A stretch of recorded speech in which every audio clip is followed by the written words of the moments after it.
Bonjour à toutes et à tous, bienvenue pour cette nouvelle vidéo du mois de novembre 2022. Avec Jonathan, nous nous trouvons à Porte de Bordeaux pour évoquer 5 thèmes importants dans cette vidéo. Bon, ils sont tous importants de toute façon, mais là en priorité, on va aborder les effectifs, la NAO, l'offre mobilité 2023, la contre-expertise sur le tram et le CSE. Donc nous allons rentrer dans le vif du sujet en abordant le premier thème qui est les effectifs. Donc comme à chaque fois dans chaque vidéo maintenant, nous faisons un focus sur les effectifs et nous nous apercevons qu'ils sont en baisse. Ça, nous le savons, c'est pas nouveau, car depuis trop longtemps, de trop nombreuses années, nous tirons la sonnette d'alarme. Alors, on va vous donner quelques chiffres.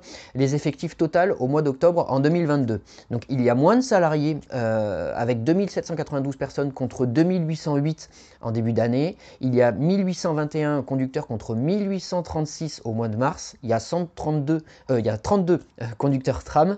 Il y a moins d'ouvriers au mois d'octobre avec 288 personnes contre 296 en début d'année et actuellement 62 cadres dans l'entreprise.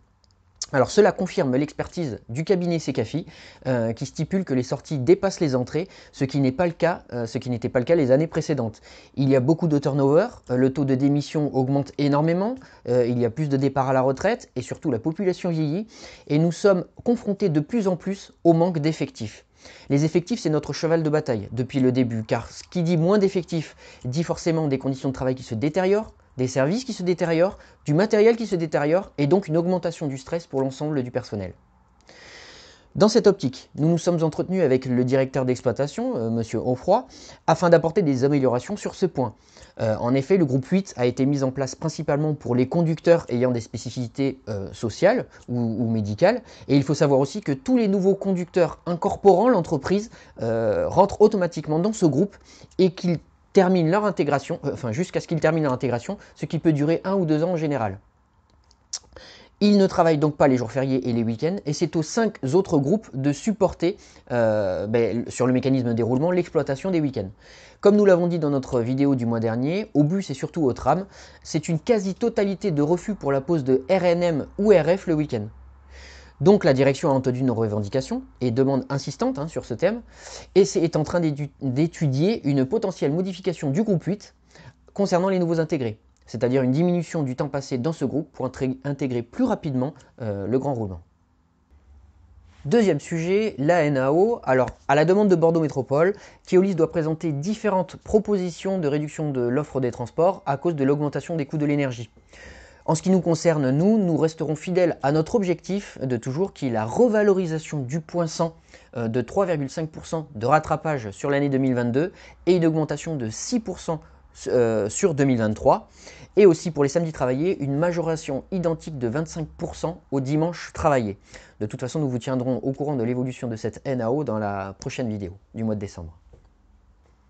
Troisième thème de cette vidéo, l'offre mobilité 2023. Alors la direction n'est pas en mesure de nous donner des informations précises sur le nouveau réseau avant janvier 2023, car rien n'est définitif pour le moment. Par contre, elle nous a donné quelques informations, comme par exemple qu'il y aura 91% des habitants qui seront desservis le dimanche.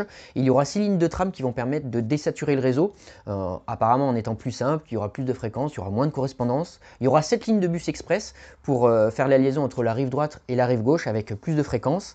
Il y aura des flex night, c'est-à-dire que ce sont des dessertes de nuit pour 28 communes, le jeudi, le vendredi et les samedis soirs, au départ des quinconces de 1h à 4h du matin.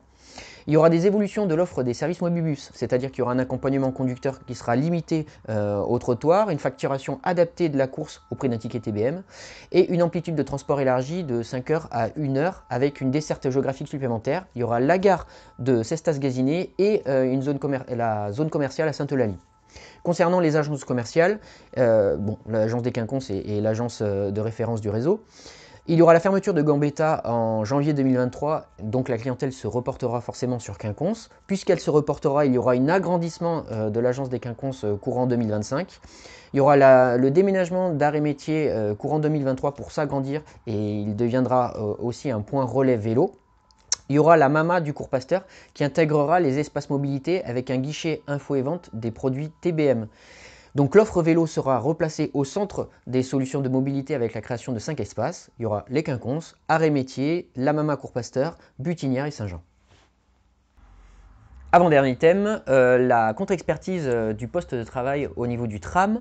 Donc l'entreprise conteste le contenu et la forme de l'expertise faite par le cabinet Sidecos. C'est pourquoi elle a décidé de faire une contre-expertise sur au moins 4 points, que sont la conformité réglementaire du matériel roulant, l'analyse du poste de conduite des rames phase 3 et 3 bis, la méthodologie appliquée à l'évaluation réalisée par le prestataire Sidecos, et dernier point, de proposer et d'évaluer des actions pertinentes par rapport au constat qui a été fait sur le poste de travail. Il faut savoir que ça va être la 4e expertise faite sur ce thème et que nous regrettons cette décision chronophage qui retarde énormément les améliorations de travail pour les collègues traminaux qui sont en souffrance dans ces services. 5e et dernier thème de la vidéo, les activités sociales et culturelles de l'entreprise.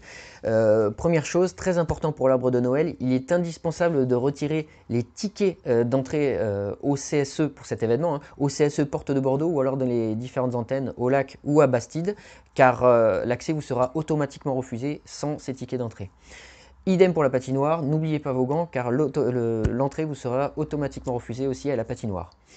En ce moment, vous bénéficiez d'un tarif réduit de 3 € pour les places de cinéma tout le mois de novembre.